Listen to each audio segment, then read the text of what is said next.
Hey guys, welcome back to Cooking with William, where today we're going to be making homemade bacon from scratch. Let's do it.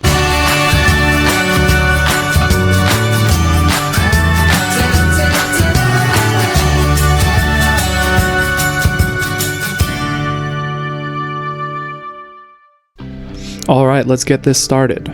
Bacon is normally made with pork belly. That is going to be the easiest thing to find at your local supermarket.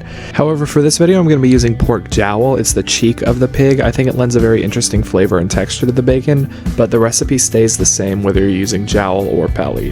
The first thing we want to do is trim up any really thin pieces that are going to get too tough, and then you just want to slowly skin your piece of meat. Sometimes the butcher will do this for you, but if you have this thick layer of tough skin, you want to take it off, leaving as much of the fat and meat as you can. It should look something like this when you're done. At this point, we want to weigh our pork belly because the amount of salt and sugar we use is going to be based on weight.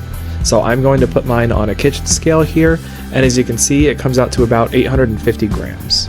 Now, using whatever your pork weighs, we are going to do 2% of that by weight in salt, 1.5% in sugar, and 0.5% in prog powder number 1. It's this curing salt that helps kill botulism and other harmful bacteria that might be in pork.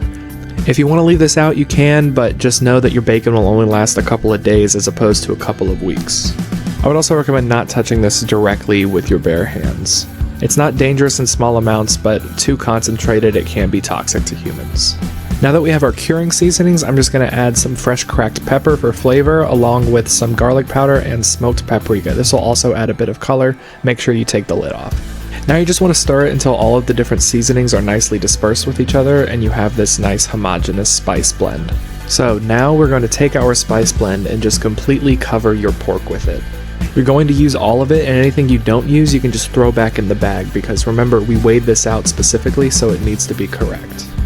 Once you have completely covered it and gotten as much to stick, go ahead and put it in a Ziploc bag, something that's completely waterproof, and then, like I said, add back all of the seasoning that was not able to stick to the pork. Now you can go ahead and seal up the plastic bag as tightly as possible. I like to squeeze out a lot of the air just so it fits better in the fridge. An easy way to do this is to stick a finger on one side, squeeze, and then close up the hole made by your finger. And now it's just a waiting game. Go ahead and leave it in your fridge for about a week, turning once or twice every day. It should form a brine that is okay. It will be liquidy. A week later, it should come out looking something like this. It will feel a lot firmer to the touch. There will be a noticeable amount of liquid in the bag, and it should have darkened in color a bit. Now you're going to want to just go ahead and wash off all of the seasoning still stuck on the outside under running water, just so it's not too salty. And then we will take it and either bake it, or in my case, smoke it at about 220 degrees until the internals reach 150. It should come out looking something like this. It's not fully cooked yet, but it is cooked enough that it will last a few weeks in the fridge as opposed to a few days that a normal pork belly would. But go ahead and let it rest before you try to slice it. When it's really hot, it will not slice well. Once it's rested for a few hours, go ahead and cut it open so you can see that nice, beautiful cross section. You should notice that it's turned a pink, almost ham-like color. That's from the prog powder. And if you smoked it, you might also see some nice darker reds in there as well. There will be some big fatty pieces, some big meaty pieces, but really it's all good. It's bacon. It's supposed to be fatty. Now we get to slice our bacon. I think if you're making homemade bacon, you might as well slice it as thick as possible. Homemade bacon's also great for lardons, big chunks of bacon for salads or pasta. But as far as just cooking a nice strip of bacon, I like to start it in a cold pan with a little bit of neutral oil, and then I put the pieces in. Starting in a cold pan allows these thick slices of bacon to cook evenly while they heat up. Once all the bacon is laid out in the pan, go ahead and turn it onto medium-high heat and just slowly cook it, flipping often.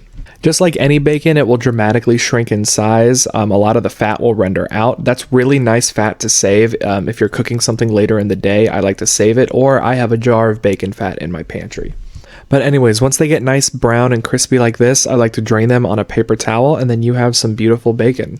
Thanks so much for watching. I hope you enjoyed. Let me know what I should cook next time, and make sure to like and subscribe. I'll see you next week. Thank you.